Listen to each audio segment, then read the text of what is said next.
Mhm, mhm, mhm.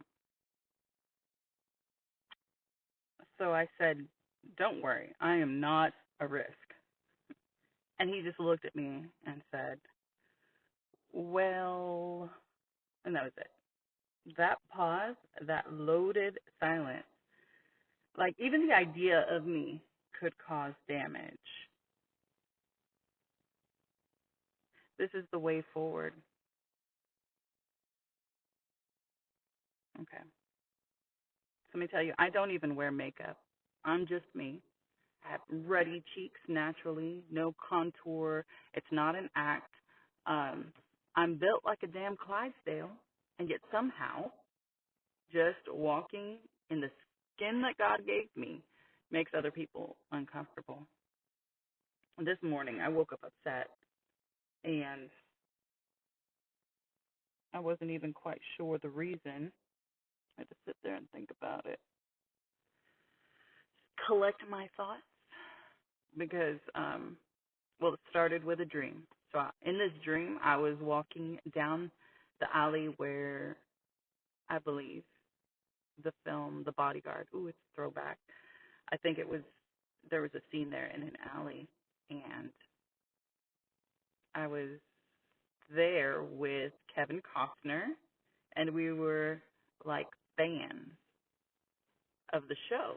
We're just reenacting different scenes, and we're like, oh yeah, yeah, yeah. Remember that part where, and then she was like, and all that, whatever. And I will always love you. And we were laughing, and then Kevin Costner was like, remember that part where I was like inches from her lips, and yeah, we're just going through the motions, and where she had her head tucked into my chest, and I was holding her close, and then I woke up. So that was weird because it's Kevin Costner, and I'm me, but no one's holding me, and no one sees me like that. Not really. Every day it becomes more glaring, I think. Maybe that was a setup. That dream was a setup to how I was really, to how I'm feeling. Because I feel like I don't belong in the space that I'm in. And I see it. I see it in the way that leadership looks at me. At work, I'm talking about. I hear it in the whispers. You overhear things. So she talks too much, or she needs to be more brief when she speaks. I don't think I am verbose. In fact, I tend to stay to myself. But if you ask my opinion, I'm going to give it.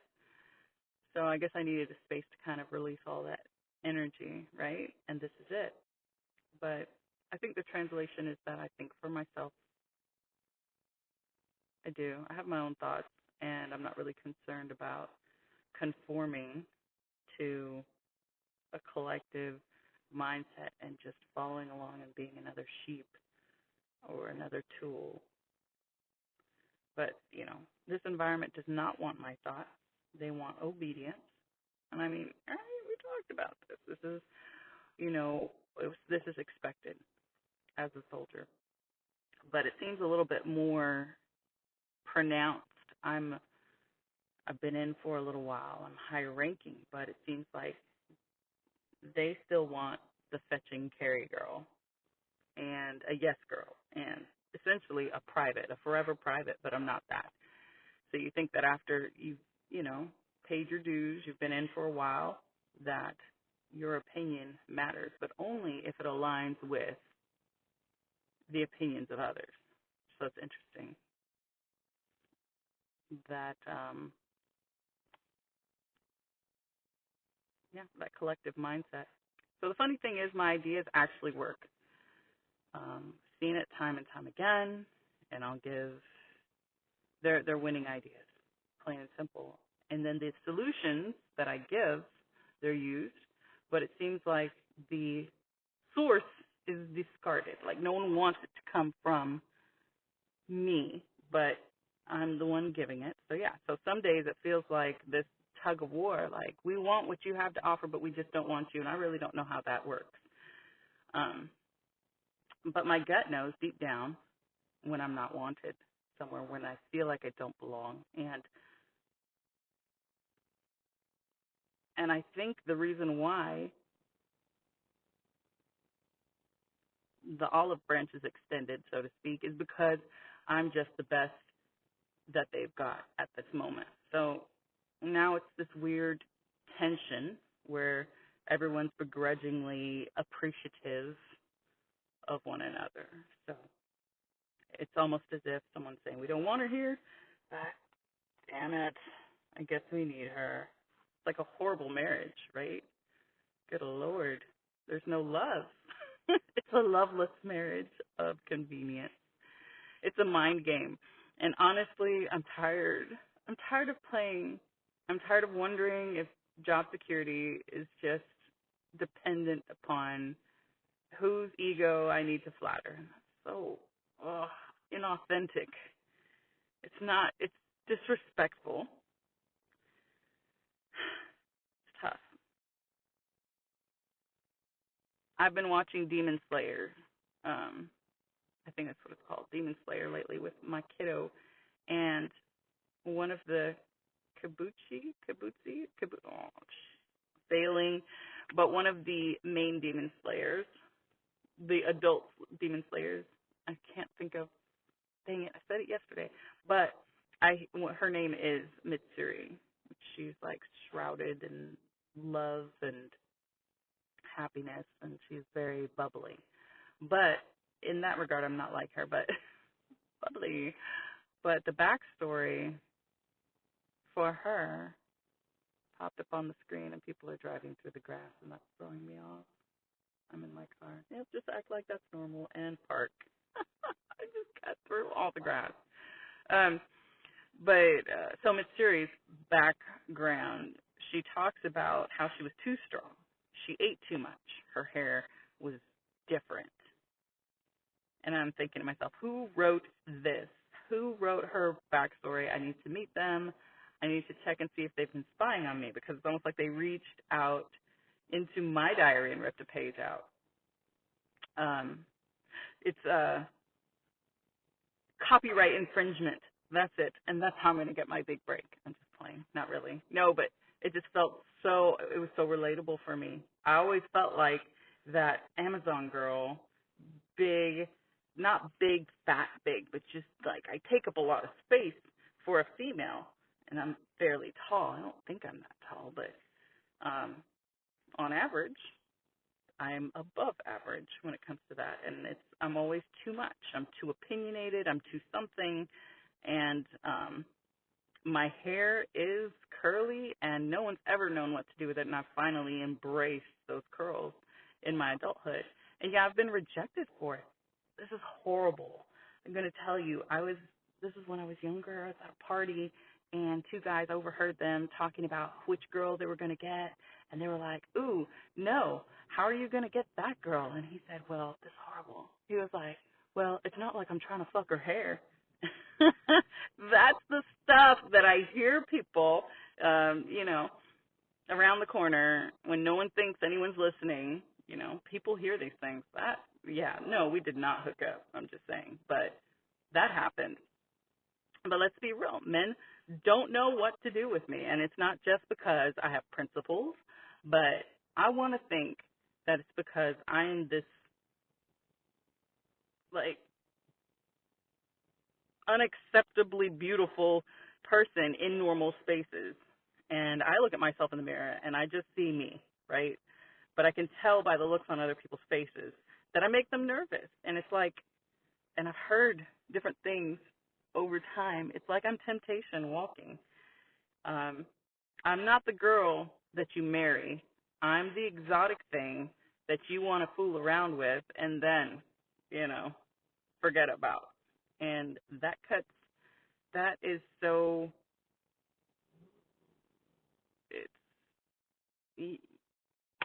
I'm speechless. But it makes you feel a certain type of way. I'll put it like that. It makes me feel inferior and less than when I know that's not the case. And not just because my mom told me so. But it seems like I'm just me, but somehow in their world, their interpretation becomes my reality. So, like, people think this stuff into life. And suddenly I'm dangerous now just for existing. And I don't want to fight anymore. I want to fight. I want to do jujitsu. But I don't want to fight people's stigmas and mentalities and, world views. I don't want to bend the knee to that. I don't want to kiss the ring, and I just want to be. So maybe this podcast is a way of taking back my space. Maybe this mic is my moment, and this voice right here, this is where I can finally belong. And I'm inviting you into that space. It's a little bit bold. I don't suspect that many people in my circle will venture into, in my IRL, in the real world, I don't think they're going to venture into this space, but I'm inviting you here for a behind-the-scenes look at what makes me tick. Because I'm tired of being in rooms. I'm tired of being in rooms where I'm seen as a threat instead of a resource. I'm tired of shrinking, and I'm tired of second-guessing. And I have a feeling that I am not alone. There are many of you out there thinking, hell yeah. And if you look at Mitsuri's story, Demon Slayers, it's like in the third or fourth season, you'll see what I mean. And I think you just might agree. I'm not a threat. I'm not a risk. I'm not a temptation. I'm a motherfucking asset, and I want to put my talents to work. So I'm like, go on, Kelly Clarkson, sing it again, that Breaking Free song. I just want to. It's almost like this horrible relationship that I'm in, with a love-hate relationship with the military, but we'll see. We'll see if I can break free. You got my back, girl. I know you do, because you wrote that song. You don't have to dim your light just because they can't handle it or understand it. You hear what I'm saying? You don't have to dim your light because they can't handle you. Don't do it. Because they can't understand you, screw it, I say just go all in. Pursue your passion. Ignore what others are thinking and find your space where that will not impact you, where you're not beholden. Your paycheck is not, tied into what others may think of you. Find your